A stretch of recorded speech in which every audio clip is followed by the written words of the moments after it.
tax reform, both of them quick if I could. First of all, what's the schedule for signing? I understand this may not happen until after the Christmas break.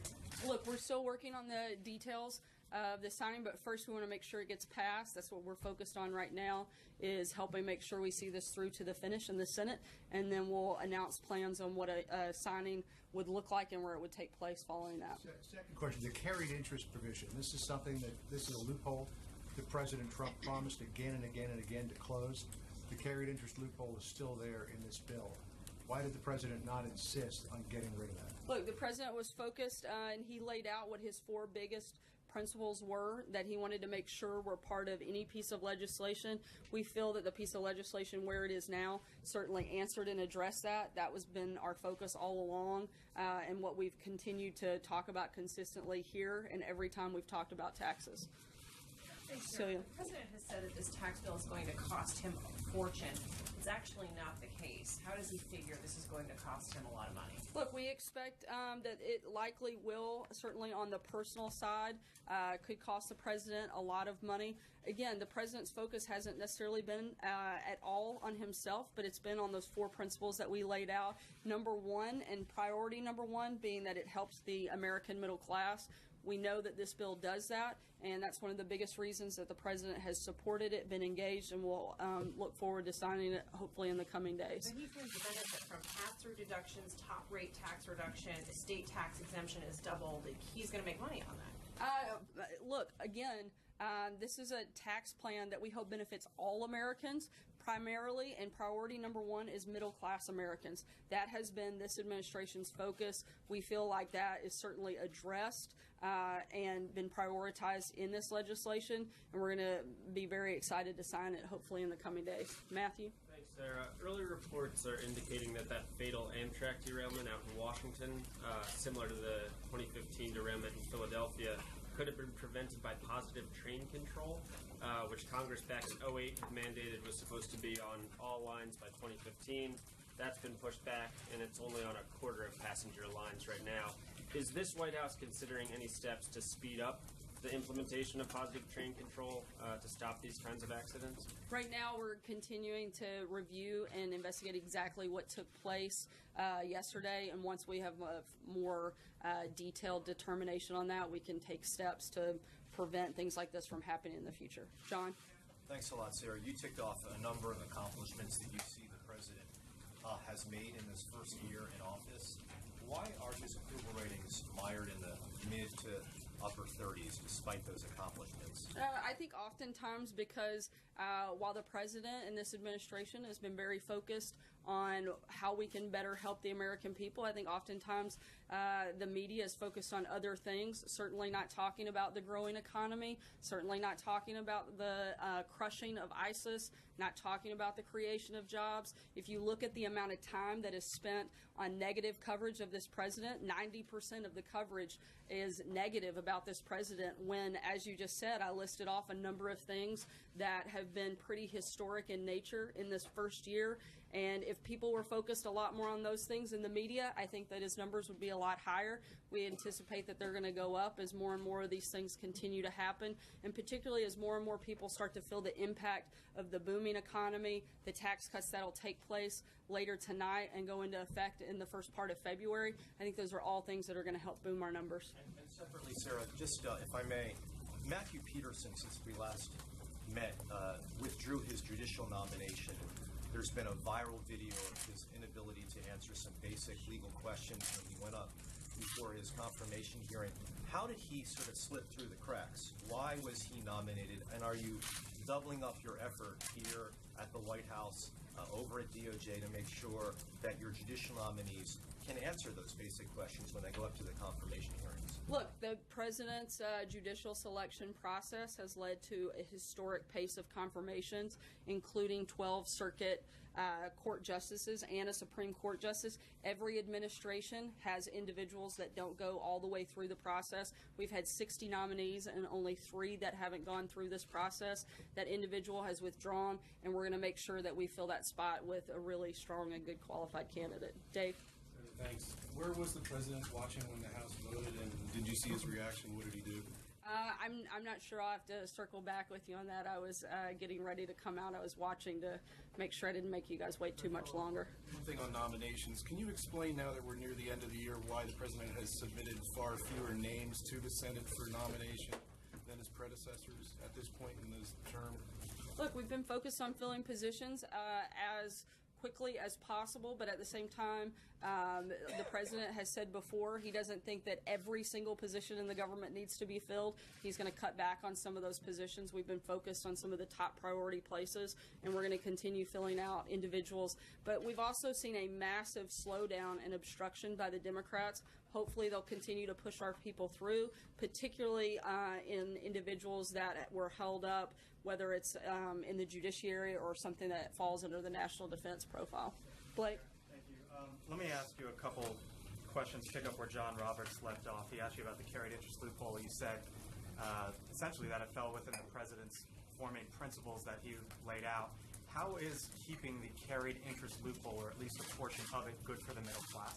Look, the big priorities that we had, I'll go back, were make it easy, make it fair, win again, and bring it home. We feel like this tax legislation certainly does that. There were provisions that were put in place that directly help and benefit the middle class. They see more of their money come home. They see child care tax deductions double. There are a lot of things that are going to impact the middle class, and we feel like those things address the need to really help give them that boost, and we think that this absolutely will. Let me ask you this way. An individual who makes roughly $83,000 would pay about 24% with their rate. Somebody who benefits a millionaire, tens of millions, potentially hundreds of millions, if not more, still might pay 24% on that money. Does the White House believe that somebody who makes $83,000 paying as somebody who's potentially hundreds of millions, do you guys believe that is fair?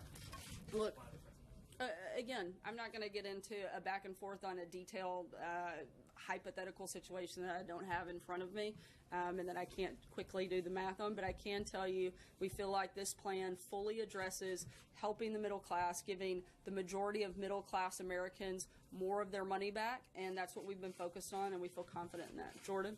Thanks, Sarah. I actually want to ask about UFOs. Several media reports this week disclosed that. I was going to say, I don't know if that's a coincidence or not. I feel like I already want to pass on this question, given that you've got aliens sitting among you. Several media reports disclosed the existence of a secret Pentagon program that was researching UFOs. Funding ran out for that in 2012. Does the president believe in the existence of UFOs, and would he be interested in restoring funding for that program? Somehow that question hasn't come up in our back and forth over the last couple days, but I will check into that and be happy to circle back. Jennifer?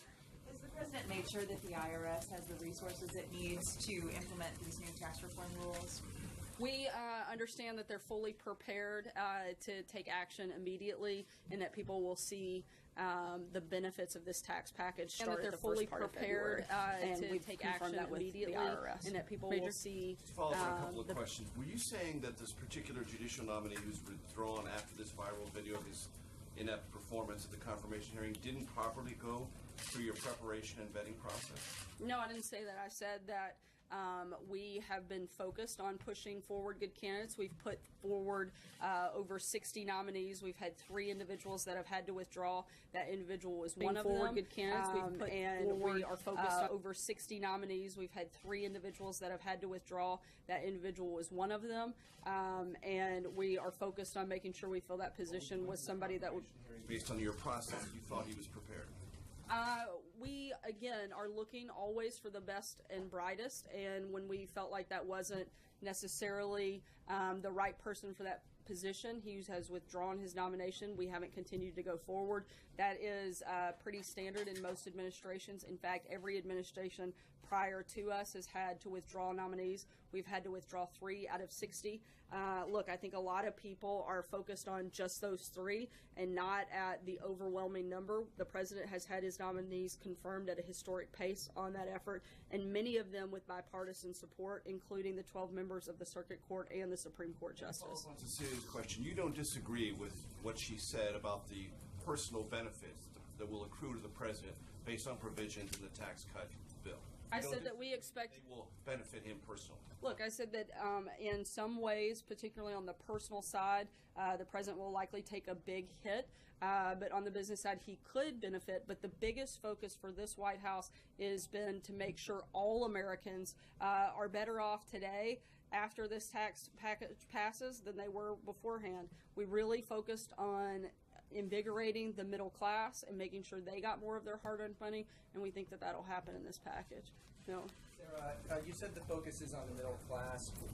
Why was one of the last provisions put in lowering the top bracket, and did the president support that? And why did he, if he did not support it, why did he not insist that that not be added at the end? Look, some of the back and forth, we respected the process. A lot of that took place in the House and Senate. We've been engaged in that process, but we laid out what our 4 priorities were. We wanted to make sure those happened.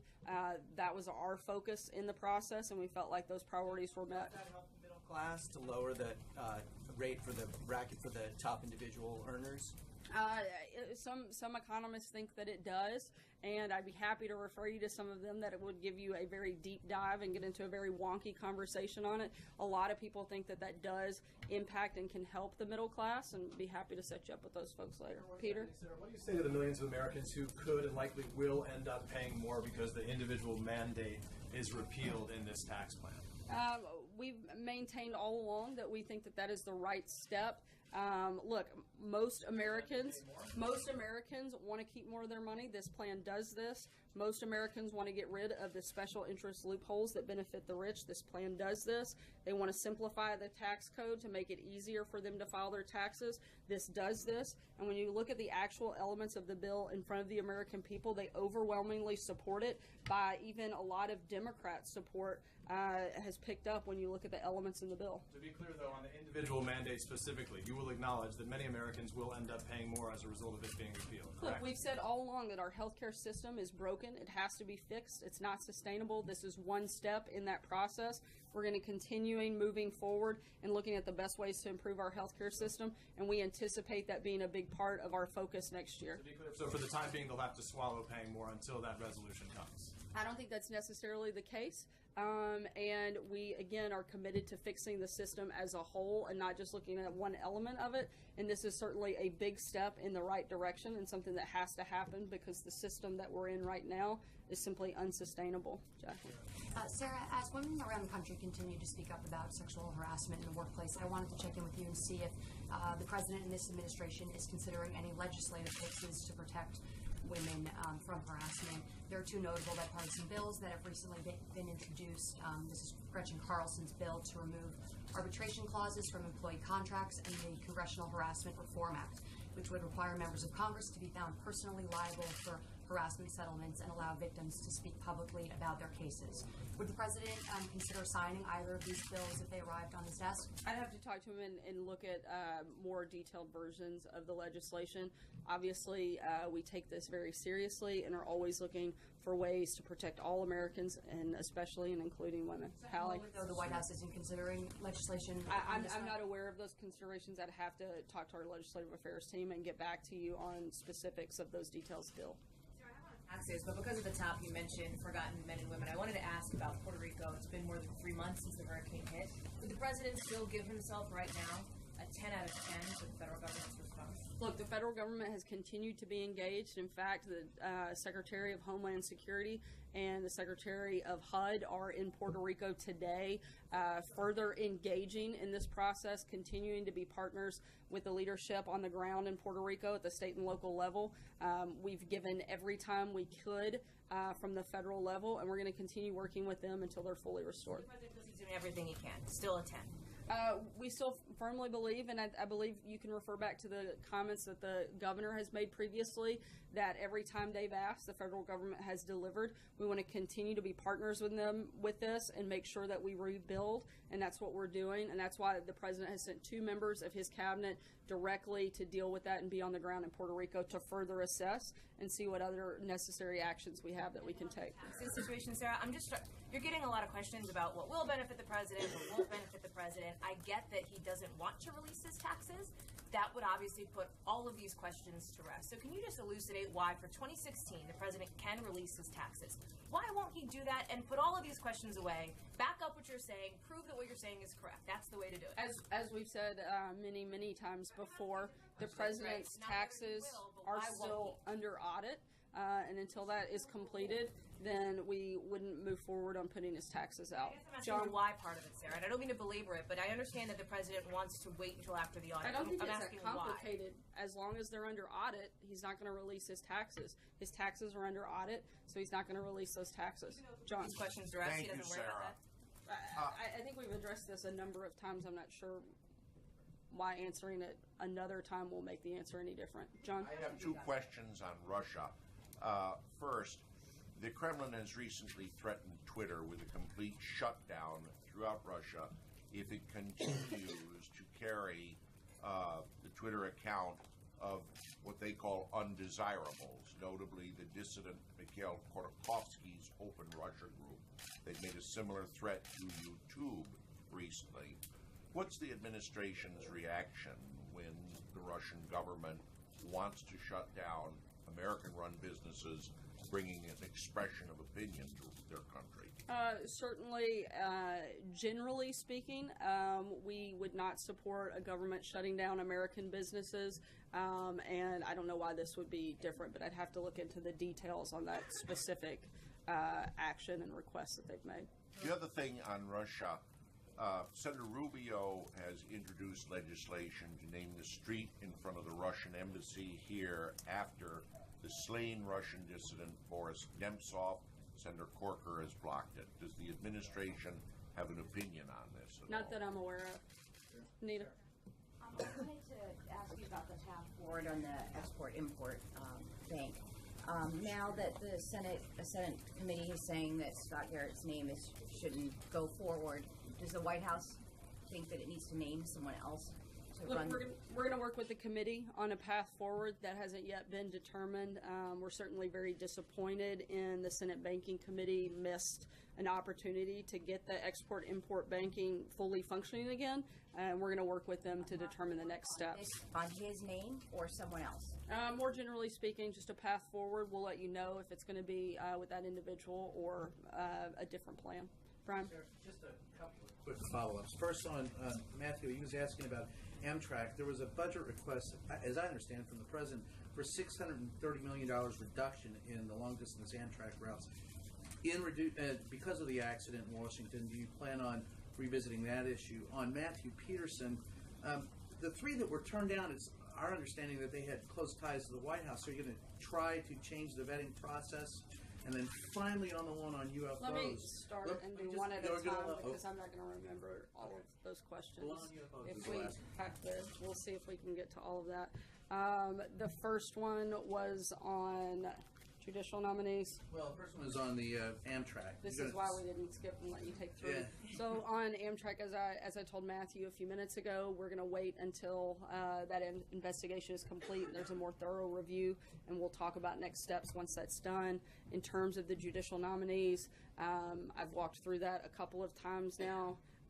We have put through nominated 60 individuals. Only 3 have had to withdraw or not gone forward in some capacity, and that's pretty standard for any administration. Every administration ahead of us has had similar challenges where they've either withdrawn or not gone forward. Their ties to the White House, because it's looked upon as those were friends of the White House, and that's why they got that nomination. Are you going to change the vetting process? Are you going to look at it more closely? I think if we were so focused on friends that were close to the White House, those individuals would be moving forward and not having withdrawn. James. Sarah, the new national security strategy specifically calls out Russia for using subversive tactics to interfere with the affairs of other countries. Why didn't the president use that kind of aggressive language in his speech yesterday? Look, the president has weighed in on Russia and his feelings on that a number of times.